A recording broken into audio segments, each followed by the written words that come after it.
రంగారెడ్డి జిల్లా integrated collectorate ఇవాళ అసాంఘిక కార్యక్రమాలకు అడ్డగా మారినటువంటి పరిస్థితి ఉంది. అసలు కలెక్టరు అట్లనే అడిషనల్ కలెక్టరు జిల్లా ఉన్నంత అధికారులు ఇక్కడే ఉన్నా సరే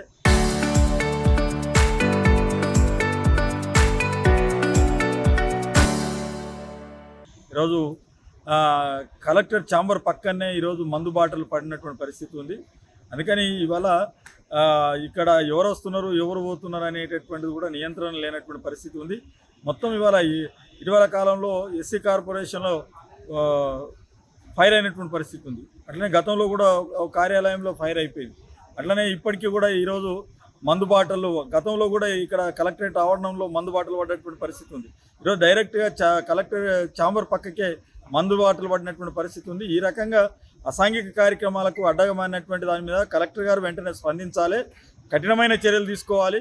ఎవరో ఆ బాధితులు ఎవరైతున్నారో వాళ్ళని కలెక్టరేట్లో పనిచేస్తున్నటువంటి ఉద్యోగస్తులైనా సరే వాళ్ళ మీద కఠినమైన చర్యలు తీసుకొని తక్షణమే వారిని సస్పెండ్ చేయాలి అని చెప్పేసి కోరుతా ఉన్నాం. లేని పక్షంలో తప్పకుండా ఈ రకంగా వదిలిపెట్టేస్తే మాత్రం ఇదో అసాంఘిక కార్యక్రమాలకు అడ్డగా మారేటటువంటి పరిస్థితి కనిపిస్తూ ఉంది.